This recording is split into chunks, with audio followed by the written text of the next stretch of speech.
Picture the scene. It is September 4th, the year 476 AD. You're in Ravenna, which is the city surrounded by impenetrable marshes in northern Italy. Right, it's acting as the very final, desperate capital of the Western Roman Empire. Exactly. And inside the imperial palace, you have these two figures facing off. One is a 16-year-old boy named Romulus Augustulus. He's draped in the purple robes of state, the supposed emperor of the greatest superpower the world has ever known. And the other is Odoacer. He's this battle-hardened barbarian general who commands a massive army of mercenaries. Yeah, and for 1,000 years, Rome's enemies have thrown themselves at its gates, imagining this fiery, apocalyptic final battle to end the empire. But that is not what happens here. No, not at all. There's no glorious last stand on the palace steps. There's no bloodbath. Instead, Odoacer quietly deposes the teenager, gives him a generous lifetime pension, sends him off to live with relatives in the countryside, and then casually packs up all the imperial insignia. Right, the crown, the scepter, the purple cloaks. He literally mails them to Constantinople with a note essentially saying, "We won't be needing these anymore." It's so anticlimactic. It really is. How does an immortal superpower truly die? Did Rome actually fall, or did it just transform right in front of everyone's eyes? Well, today, we are going to dismantle the myth of the overnight collapse.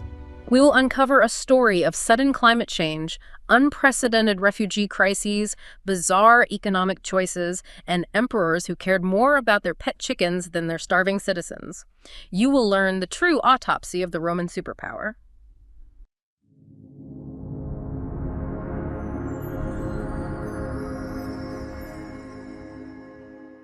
Welcome to Learning Cosmos, where great books, history, science, and fascinating ideas come to life through immersive audio documentaries. In today's episode, we'll explore fall of the Roman Empire. It remains, it's one of the most profound mysteries in human history. We look at the sheer unfathomable scale of the Roman Empire. Right, a contiguous state stretching from the rainy hills of northern Britain all the way to the sun-baked deserts of Syria. Exactly, and we naturally assume its end must have been as loud and violent and, cinematic as its creation. But the reality of societal collapse is far more insidious, isn't it? It is. It's this slow, creeping rot that is, frankly, far more relatable to the modern world than some sudden apocalypse. You might think, how the story ends, with barbarians storming the gates and burning everything to the ground. But to really grasp the sheer scale of what was lost and the actual mechanics of how it was lost, we have to rewind the clock significantly. We do. Because to understand how Rome fell, you first have to understand the mechanisms of why it grew so massive in the first place. Right, they didn't just wake up one day and decide to conquer the known world out of sheer boredom. No, there was a specific catalyst. It was an event that deeply scarred their collective psyche. It was essentially the origin story of their villain arc. Let's unpack that. What was the catalyst? To find it, we have to look all the way back to the year 390 BC. Rome was not an empire then. It was barely a regional power. It was just this prominent city-state on the Italian peninsula, primarily concerned with, local agricultural disputes. So they were just farmers, basically. Right, farmers who occasionally fought other farmers. But then, a massive coalition of Celtic tribes, whom the Romans called Gauls, swept down from the north. And they completely blindsided them. Completely. They bypassed the Roman armies, sacked the city of Rome itself, burned a significant portion of it to the ground, and besieged the surviving citizens on the Capitoline Hill. I was reading one account of that, and it painted such a humiliating picture. The Gauls essentially treated the ruins of Rome like a casual campground. Yeah, they weren't there to conquer and establish a new government. They were just there to loot and mock the Romans. Which, for a society that already prided itself on strength, that wasn't just a military defeat, it was an existential trauma. Absolutely. And the siege only ended when the Romans were forced to pay this crushing ransom in pure gold just to convince the Gauls to pack up and leave. So how exactly did a single event like that reshape the entire psychology of a civilization? Well, it completely rewired their cultural DNA. From the ashes of 390 BC, this intensely, almost pathologically hyper-militaristic society emerged. Their foreign policy shifted entirely to a philosophy of preemptive defense. Preemptive defense. So attack them before they can attack us. Exactly. The Roman logic became incredibly simple, yet devastatingly effective. They thought, if we conquer our immediate neighbors, those neighbors can no longer attack us. Makes sense in theory. Sure, but once you conquer those neighbors, you have new borders.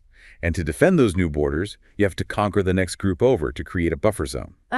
So it creates this geopolitical domino effect that never naturally stops.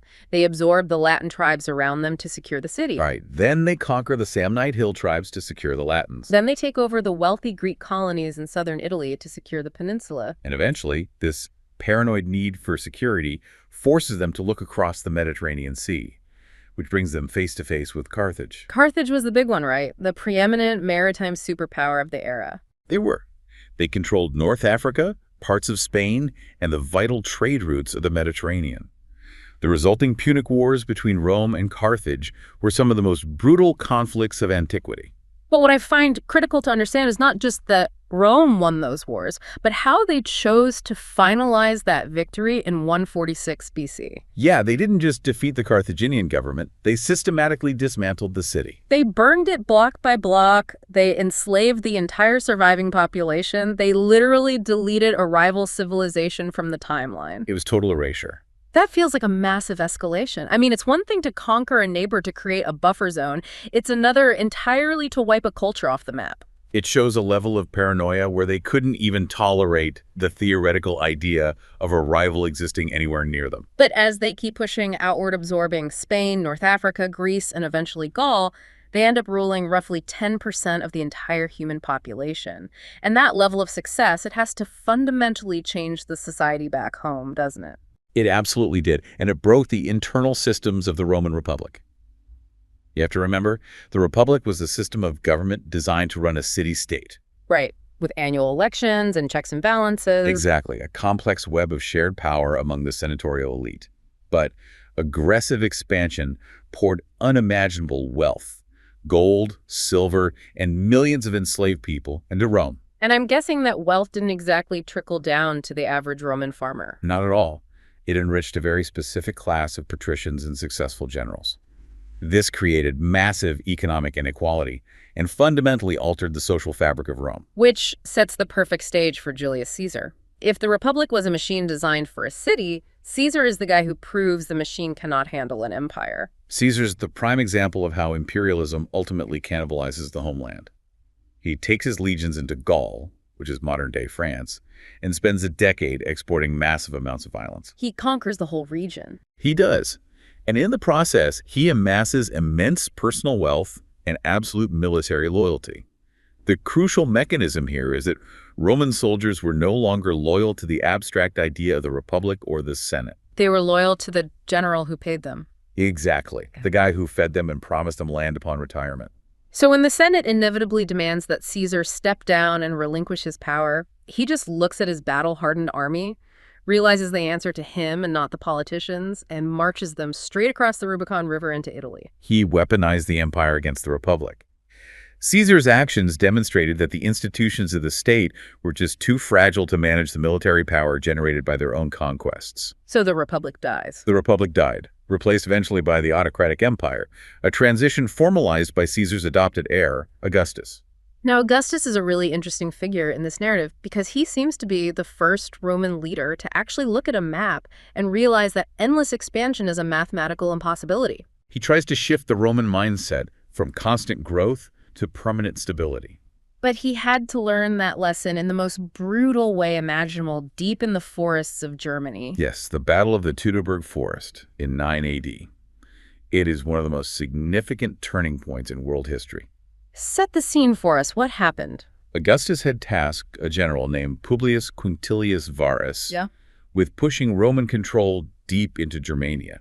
Varus marched 3 elite Roman legions, which is roughly 15,000 to 20,000 highly trained men, into this unfamiliar, dense forest environment. And they were ambushed. They were ambushed by a massive alliance of Germanic tribes. And the most bitter irony of this whole event is who organized the ambush. It was orchestrated by a man named Arminius, right? Yes! Who was a Germanic prince, but he'd been taken hostage as a child, raised in Rome, trained by the Roman military, and even granted Roman citizenship. Rome essentially trained the architect of its own greatest defeat. That is wild. They gave him the exact playbook. They armed him with the tactical knowledge required to dismantle a Roman legion from the inside out.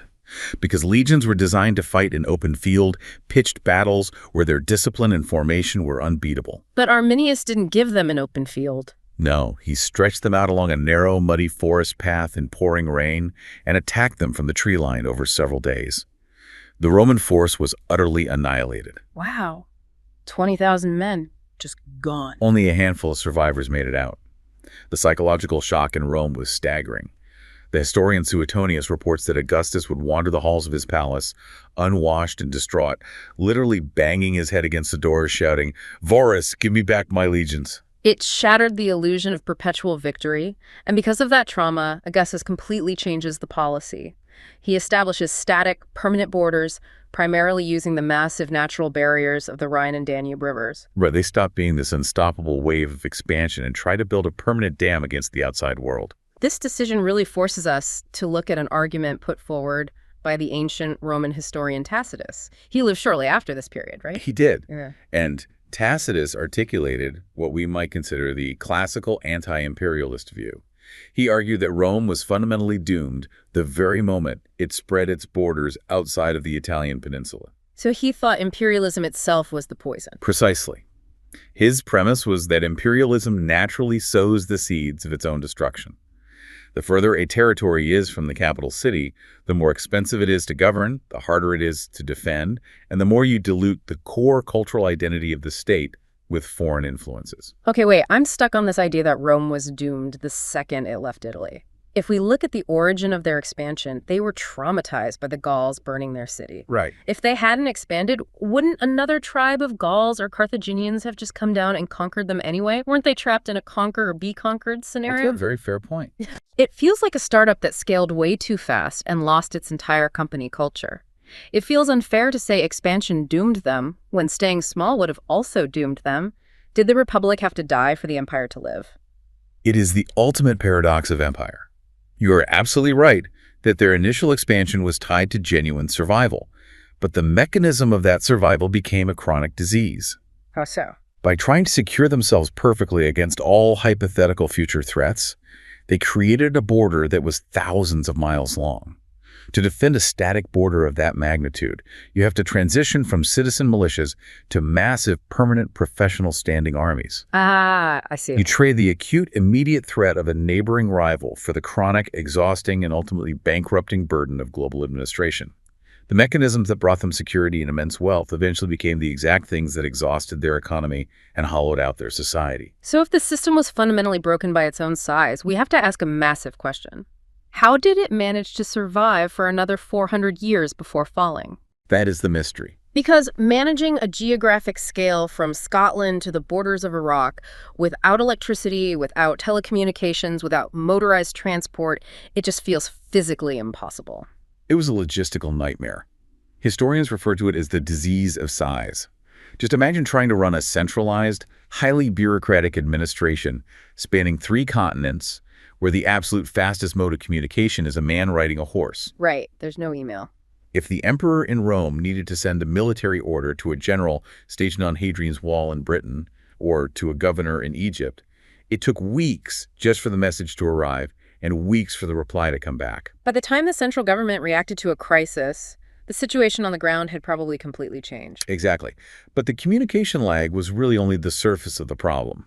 The deeper systemic rot was economic, and it was tied directly to the end of their expansion. Because their entire economy was essentially a pyramid scheme built on constant conquest, right? When they were expanding, they were bringing in an endless supply of war booty and, tragically, enslaved human beings. Yes. The Roman agricultural economy was heavily reliant on massive, privately owned estates called latifundia. These were essentially ancient factory farms, and they were entirely dependent on a constant, cheap supply of enslaved labor harvested from newly conquered territories. So what happens when Augustus establishes those static borders and the aggressive expansion stops? The supply chain of human beings dried up. So the cost of labor skyrockets. Exactly. The massive estates become far less profitable, and the overall tax revenue begins to shrink. So you have a stagnant agricultural economy, shrinking tax revenues, but the expenses of the state, namely paying the 500,000 men in the standing army guarding those massive borders, remained astronomically high. This systemic economic imbalance was quietly hollowing out the empire from the inside for decades. and it finally triggered a near-death experience in the 200s AD, a period historians simply call the crisis of the 3rd century. If anyone listening thinks we live in chaotic times today, the 200s in Rome make modern history look incredibly stable. It wasn't just a political crisis or a minor economic dip, it was a quintuple-barrel calamity. Everything that could break broke at the exact same time. It really was a perfect storm. The first of these calamities was biological, the plague of Cyprian. When did that end? Beginning around 249 AD, a highly contagious hemorrhagic fever. The exact pathogen is still debated by historians and epidemiologists, though some suspect an early form of Ebola or smallpox swept through the highly connected trade routes of the Mediterranean. And the mortality rate was staggering, right? Unbelievable.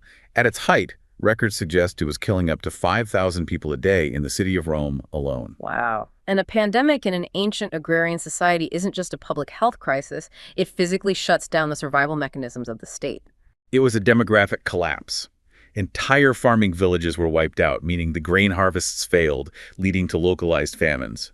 Furthermore, the plague ravaged the military. The legions, living in tightly packed camps along the frontiers, were perfect breeding grounds for the disease. So you have fewer people growing food, fewer people paying taxes, and fewer soldiers to guard the borders. Which directly triggers calamity number 2, the complete collapse of the Roman currency. Because even with half the tax base dead, the surviving soldiers still demanded their pay. And if a Roman emperor didn't pay his soldiers on time, those soldiers would simply murder him and elect a new emperor who would. Precisely. So the emperors found themselves in an impossible position. They didn't have enough pure silver or gold coming into the treasury to mint the coins needed to pay the army. So what do? They resorted to the ancient equivalent of printing money, currency debasement.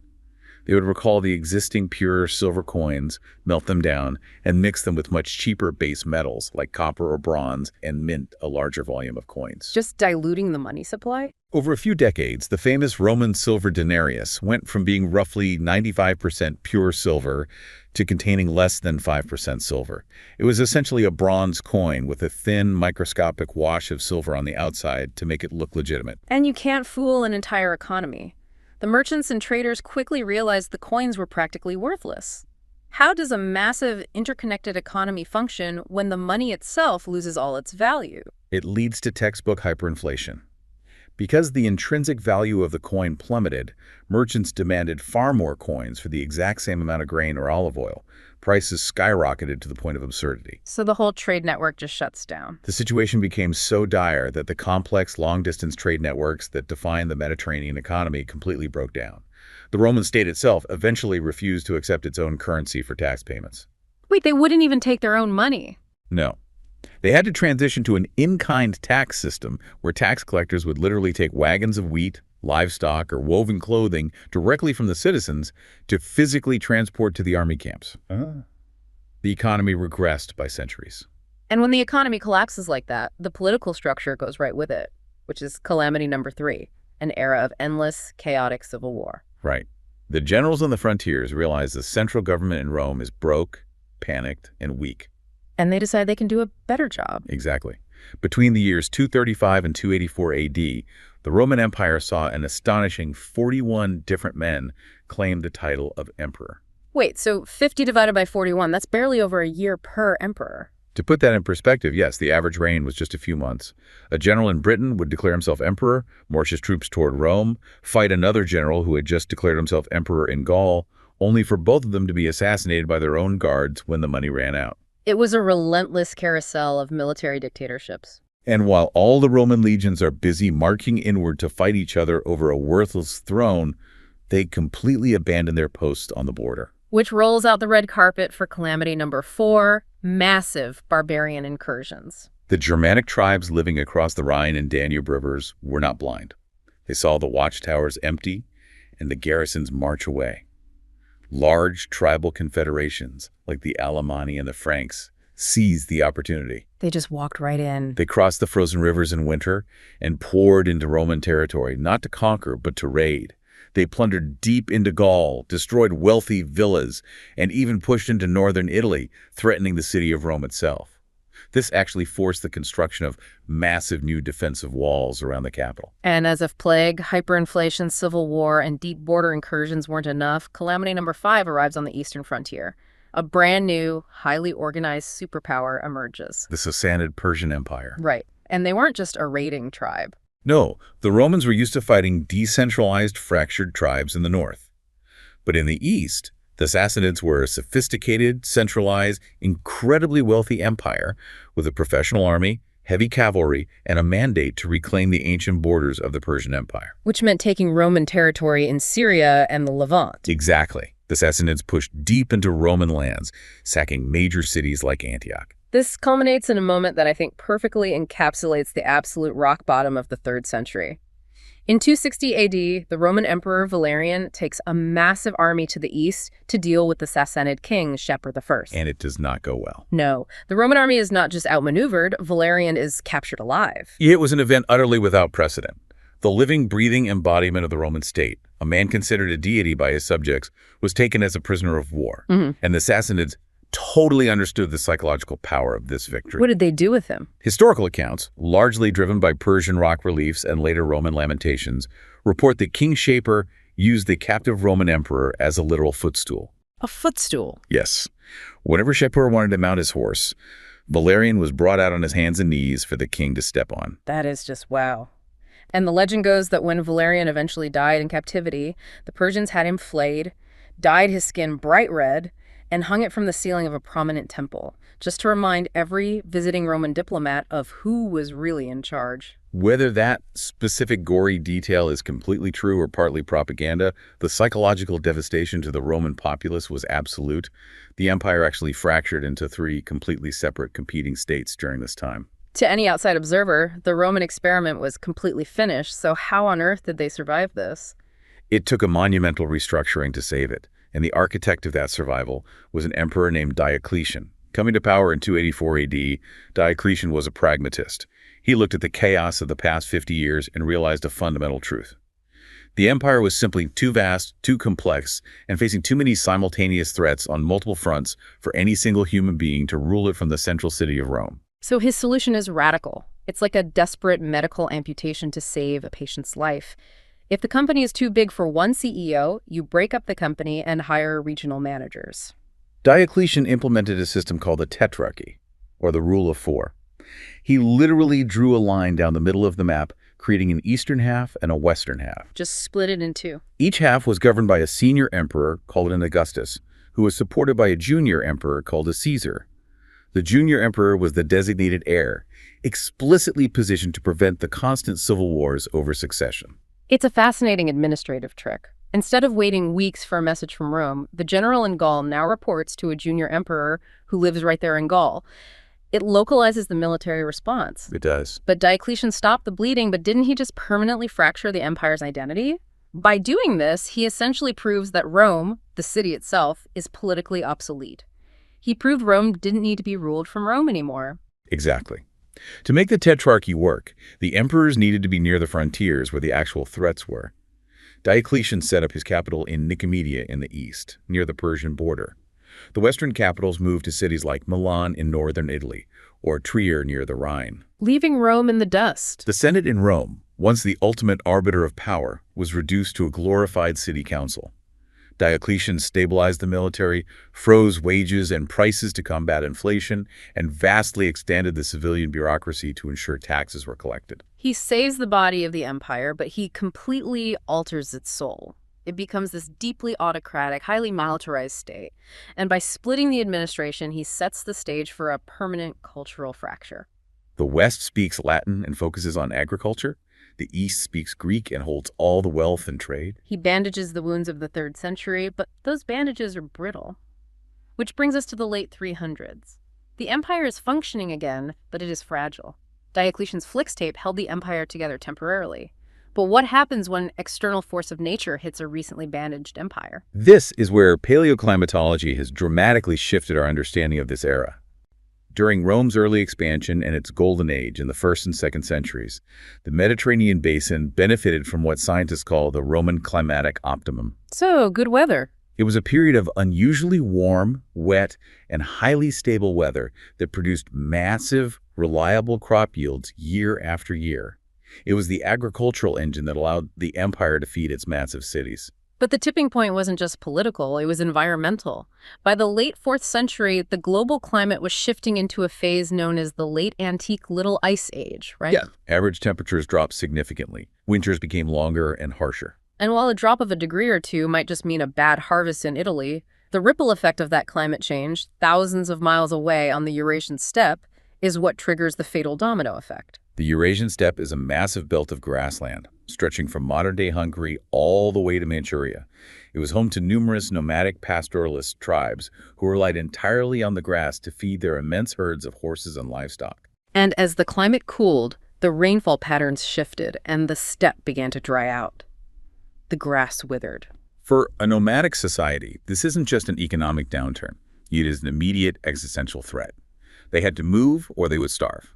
And this ecological pressure forces a terrifying new player onto the geopolitical board, the Huns. The Huns were highly mobile, incredibly skilled horse archers from the Deep East. Their style of warfare, striking rapidly from a distance and vanishing before heavy infantry could engage, was terrifying to settled agrarian societies. Driven by the drying of their pastures, the Huns began this massive, violent migration westward. But the Huns didn't just ride up to the gates of Rome and attack. Their movement caused a massive chain reaction. As they swept west, they crashed into the territories of various Germanic tribes who were living just outside the Roman borders. And the most prominent of these groups were the Goths. The Goths were not mere wandering raiders. They were settled, agricultural people living in large villages in modern-day Ukraine and Romania. When the Huns arrived, they completely decimated the Gothic leadership and burned their settlements. So the surviving Goths, men, women, children, and the elderly fled in absolute terror. They abandoned their ancestral lands and marched south, causing a massive refugee crisis with nowhere to go but the physical border of the Roman Empire. Which brings us to the year 376 AD, at a pivotal moment where administrative failure dooms a civilization. You have hundreds of thousands of terrified, starving Gothic refugees standing on the northern banks of the Danube River, begging the Roman authorities to let them cross into the safety of the empire. Now, we really have to look at this strictly through the lens of historical administration. When we talk about the uncontrolled immigration of the Goths, we're talking about a direct cause and effect regarding administrative failure, because the Roman state actually had a system designed specifically for this scenario, didn't they? It wasn't the first time tribes had asked to enter. That is a crucial point. The Romans were not fundamentally opposed to immigration. In fact, they relied on it to replenish their dwindling agricultural labor force and military ranks. They had a long-standing legal and logistical framework called receptio. How did that work? Under standard receptio, when a foreign group petitioned to enter the empire, the Roman military would ferry them across the river in controlled, manageable numbers. They would systematically disarm the warriors. Then they would break the large tribal confederation into much smaller family units and disperse them across different provinces far from the border. So, total integration. Exactly. The Romans would provide them with land, grain, and farming tools. In exchange, the immigrants would farm the land, pay taxes, and provide a quota of recruits to the Roman military. Within a generation or two, they were fully assimilated Romans. It was a brutal but incredibly effective machine for integrating foreign populations. But in 376 AD, instead of assimilating the Goths, as they had done with tribes in the past, that machine completely breaks down. The sheer scale of the Gothic migration overwhelmed the local infrastructure. And more importantly, the local Roman officials put in charge of managing this crisis were stunningly corrupt. The operation was overseen by a regional Roman commander named Lupicinus. The emperor in the east, Valens, had approved the crossing of the Goths and had allocated state funds and grain shipments to feed them during the transition. But Lupicinus and his inner circle saw this vulnerable, desperate population not as future citizens, but as a mechanism for immediate personal enrichment. They saw an opportunity to make a quick buck. They artificially restricted the food supply that the emperor had sent. They cornered the local market on grain, causing localized inflation, and then informed the starving Goths that if they wanted to eat, they would have to pay astronomical prices. And the Goths, being refugees who fled with only what they could carry, quickly ran out of silver and gold. This leads to one of the most horrifying accounts in Roman history. When the wealth ran out, the Roman officials demanded human collateral. The contemporary historian Ammianus Marcellinus documents this in chilling detail. The corrupt Roman officials forced the starving Gothic parents to sell their own children into slavery in exchange for meat. And to add profound insult to injury, it wasn't even quality provisions. No. Lupicinus's men gathered up all the diseased dogs from the surrounding Roman towns and traded the carcasses to the Goths. The going exchange rate was 1 Gothic child for 1 dead dog. It is an absolute catastrophic failure of basic administrative morality. The Romans pushed an armed, desperate population of hundreds of thousands of people past the absolute breaking point. You don't need a degree in military strategy to know what happens next. The exploited Goths snap. Yeah. They revolt. They break out of the containment zones and begin aggressively pillaging the Roman countryside, simply because it was the only way they could acquire food to survive. This is the ultimate self-inflicted wound. Rome essentially imported its own future civil war by treating desperate refugees as prey. Why didn't they see this blowing up in their faces? Greed blinded them to the strategic reality.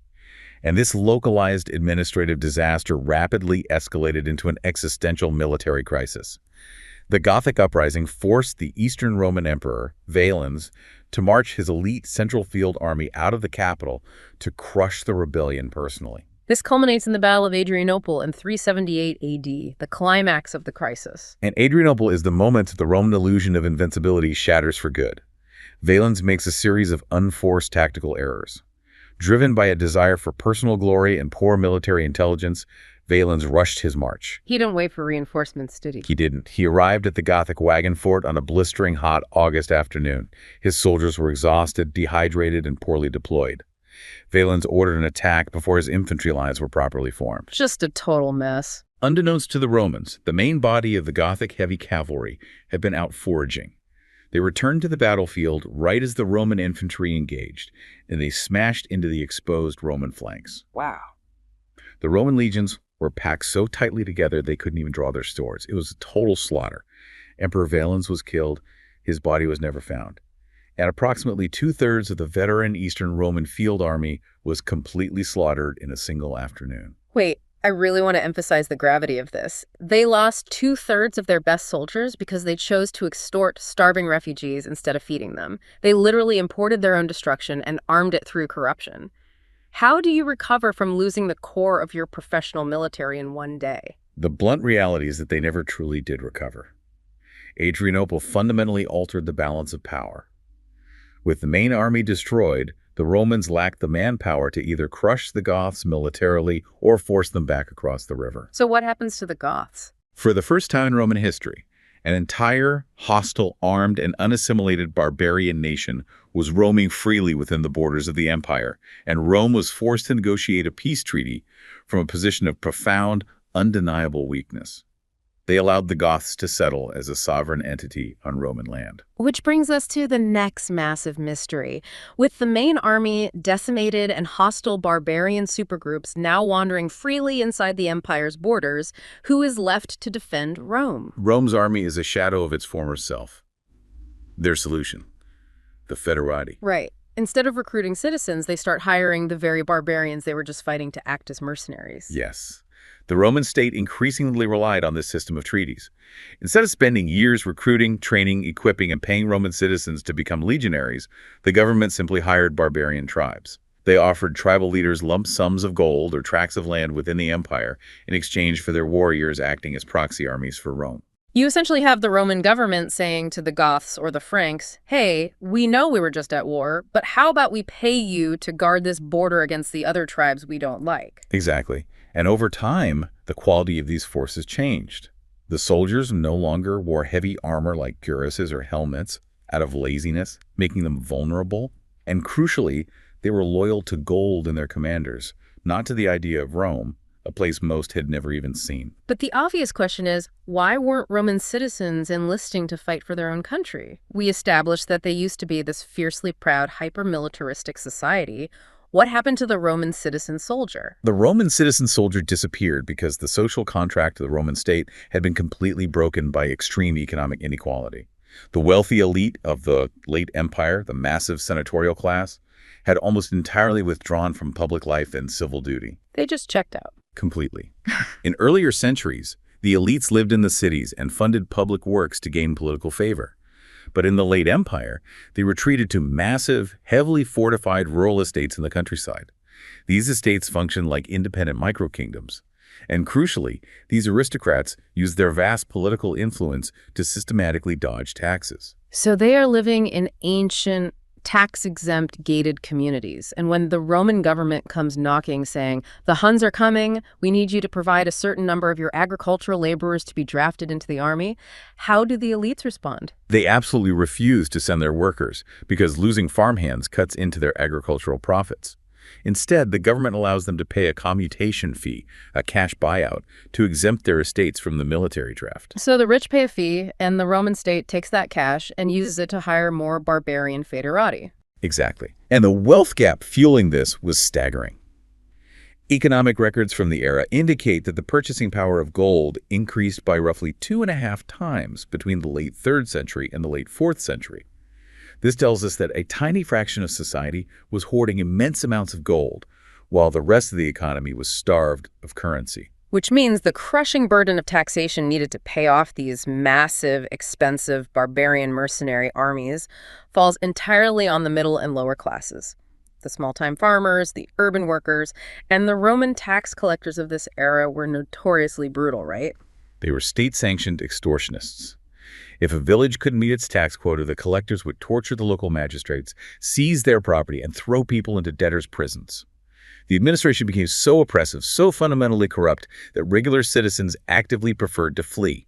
This is one of the most mind-blowing details. You have average, everyday Roman citizens looking at their own government, looking at the invading barbarians, and deciding that the barbarians are the better option. The Christian writer, Salvian, writing in the 5th century, explicitly observed this.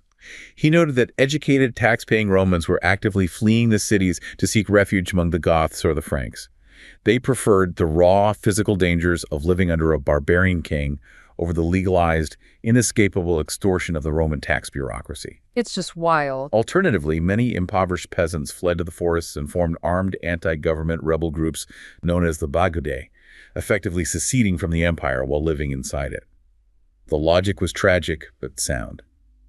When your own state becomes your primary predator, the enemy of your state becomes your savior. At the same time, the secular institutions are eroding. The spiritual landscape of the empire is completely transforming with the rise and legalization of Christianity. How does the shift from ancient paganism to Christianity accelerate this hollowing out of the state's resources? Well, Christianity fundamentally altered the flow of money and power. Before, wealth flowed into state coffers or civic projects to honor the emperor. Once Christianity became dominant, immense amounts of private and public wealth were diverted to the church. So they were building hospitals and massive churches instead of forts. Exactly. Aristocrats began bequeathing their massive estates to bishoprics. The church used this wealth to build magnificent basilicas, fund extensive hospital networks, and feed the poor. While these were vital social services, it meant that wealth was permanently removed from the taxable base of the military state. It changed the manpower pool too, right? Yes. Hundreds of thousands of able-bodied men joined monasteries or became clergy, making them legally exempt from military service and taxation. And it also changes the psychology of leadership. For centuries, the Roman emperor was considered a literal god on earth. But under Christianity, he's just a guy, a mortal man ruled by the grace of God, sure, but he's fundamentally subject to the moral authority of the bishops. It undermined the emperor's absolute authority. So if we take a step back and look at the whole board, the rich are hiding their money, the government is extorting the poor, the central authority of the emperor is diluted by the church, and the state's defense is entirely outsourced to foreign mercenaries. How long can a civilization pretend to be an empire when it's just a hollow shell? Not long at all. The stage is set for a collapse. Which brings us to the inevitable climax. The sacks of Rome, a pet chicken, and the phantom fall of 476 AD.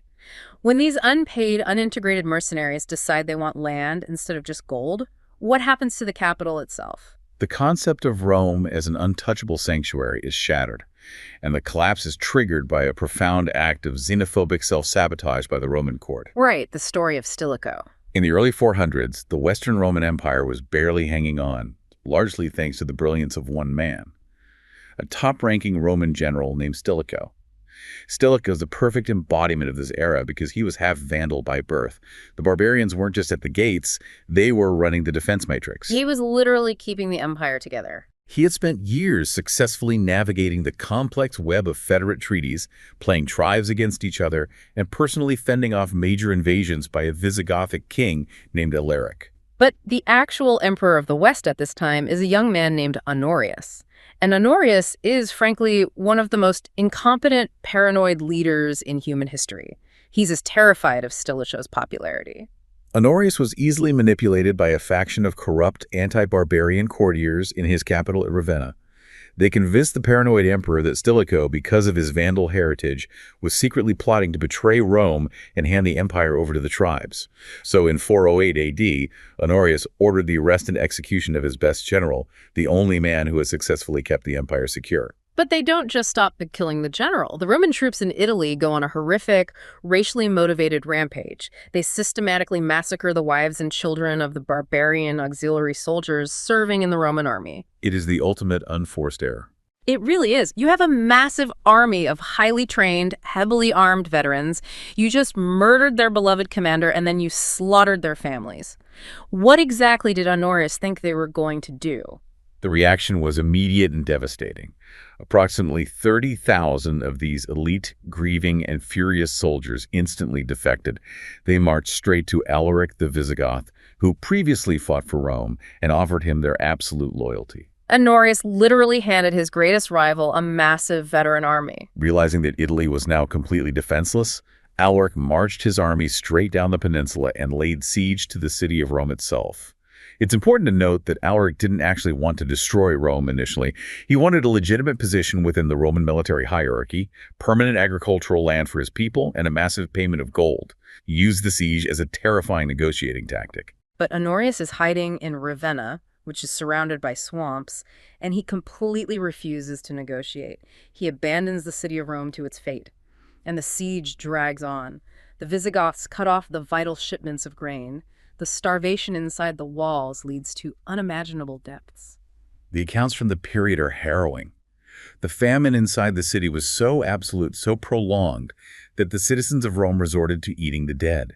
They resorted to cannibalism just to survive the siege, while their emperor safely ignored them. And while his citizens are starving to death and eating each other, we get an anecdote from the historian Procopius that is so darkly comedic.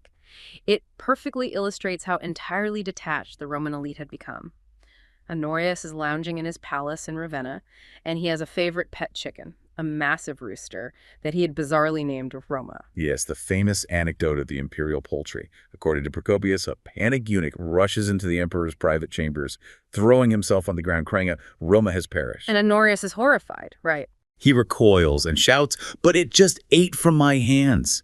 He genuinely believes his beloved pet chicken has suddenly died. The eunuch, likely stunned by the emperor's confusion, has to clarify, "No, your majesty, the city of Rome has been breached and destroyed by Alaric." And Honorius, according to the text, breathes a massive sigh of relief and says, "Oh, I thought my foul Roma had perished." He is more emotionally invested in his poultry than in the ancient capital of his civilization. So because Honorius won't negotiate, Alaric's forces finally sack the city in 410 AD. For the first time in exactly 800 years, since the Gauls, way back in 390 BC, the city of Rome is sacked by a foreign enemy. They systematically loot the city for 3 days. The psychological shockwave that radiated outward from the sack of 410 AD cannot be overstated. The eternal sanctuary had been violated. For traditional pagans, it was absolute proof that abandoning the ancient gods for Christianity had doomed the empire. For Christians, it provoked a profound theological crisis. But militarily, the sack of 410 was merely the opening act of a long unraveling, right? Because sacking Rome goes from being an unthinkable blasphemy to becoming somewhat of a trend. Yes. The Vandals follow up with an even worse, far more destructive sacking in 455 AD. Attila the Hun nearly does the exact same thing in 452, but he is turned back by Pope Leo I. Through divine intervention. Well, the Church credited divine intervention and the Pope's persuasive rhetoric, but historical evidence strongly suggests that Attila's army was suffering from a massive outbreak of disease, severe supply shortages, and that the Pope likely handed over a staggering bribe of gold. But the geopolitical reality was clear. The Western Roman Empire was disintegrating. Which finally brings us back to the date we started with, September 4, 476 AD. The day traditionally stamped in the history books as the definitive fall of the Western Roman Empire. We have the teenage emperor, Romulus Augustulus, and the barbarian general Odoacer. Right, the phantom fall. Exactly. Why did Odoacer take power, and why didn't he claim the title of emperor for himself? Odoacer was commanding the federated mercenary troops stationed in Italy. The Roman government's treasury was completely exhausted. They could no longer pay the mercenaries the gold they were owed, so the mercenaries demanded land instead. Specifically, 1/3 of the agricultural estates in Italy. The Roman authorities in Ravenna flatly refused. So Odoacer did what unpaid earlies had done for centuries. He marched on the capital. He easily captured Ravenna, arrested the young emperor, and deposed him. But what makes 476 AD so fascinating is the contradiction. It wasn't a bloodbath. Odoacer gave the kid a pension, spared his life, and looked at the title of Western Roman Emperor, recognized that it was an entirely empty, powerless position, and he refused it. He set the imperial insignia to Constantinople, saying the West no longer needed its own emperor. He declared himself the king of Italy, governing on behalf of the Eastern Emperor. And to the average citizen, absolutely nothing changed. The Senate still met, the chariot races still ran, the civil bureaucracy still collected taxes. The new king was Christian. The fall was entirely noiseless. It's incredible that the end of the Roman Empire felt less like an apocalypse and more like a corporate restructuring. But if life just went on, did Rome actually fall? Or are we just obsessing over a date on a calendar? If the Western state dissolved, what happened to the millions of people, the culture, and the eastern half of the empire? This question brings us to the plot twist of our deep dive. The empire that refused to die. Wait, really? The modern synthesis of late antiquity. Exactly. Scholars like Henri Pirenne argue Rome didn't fall. It experienced a complex cultural transformation. And the most massive piece of evidence for that argument is the Eastern Roman Empire. Because while the West is fracturing into all these independent barbarian kingdoms, the eastern half, which we now call the Byzantine Empire, survived for another 1,000 years until 1453. Why did they survive when the West crumbled? Geography, economics, and infrastructure. They possessed the wealthiest, most urbanized provinces, so they had a stable tax base. They maintained a massive centralized bureaucracy. And strategically, their capital city, Constantinople, was a masterpiece of military engineering. The impenetrable Theodosian walls. Right, protecting them from sea and land invasions. So behind those walls, the Roman state thrived.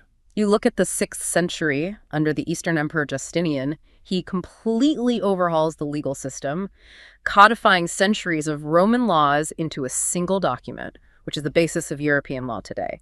He builds the Hagia Sophia. And dealing with intense chariot racing sports factions, the blues and the greens that fought in churches.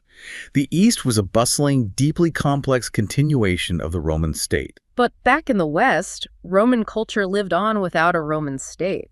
How? The popes stepped into the power vacuum, acting essentially as monarchs. Latin became the language of the church, preserving Roman literature and science. Furthermore, the barbarian kingdoms that took over, like the Franks and Goths, eagerly adopted Roman institutions. It's almost like Rome realized its physical empire was unsustainable, so it uploaded its consciousness into religion, law, and culture. Are we still living in the shadow of the Roman Empire today? We absolutely are. The political entity fragmented, but the cultural, legal, and linguistic DNA of Rome became the bedrock of Western civilization. So bringing all these threads together, Rome wasn't murdered in a single day. It died of 1,000 cuts. Climate change, pushing migrations, a failure to integrate refugees, extreme economic inequality, and outsourcing its military to the highest bidder. The opening hook asked how an immortal empire dies. The answer is that it decays from within until its institutions are so hollow that an outside push simply knocks over the facade. The events of 476 AD weren't a fiery end, but the final acknowledgement that the Western Roman state had already been dead for decades. A completely noiseless collapse. Leave you with a final thought-provoking idea to mull over. Societal collapse isn't always a cinematic disaster with meteors and fire. Sometimes it's just the slow, quiet process of citizens losing faith in their institutions, adapting to chaos, and deciding they are better off without the empire. If you enjoyed this documentary, follow Learning Cosmos for more explorations into history, books, science, and fascinating ideas. Thank you for listening, and we'll see you in the next documentary.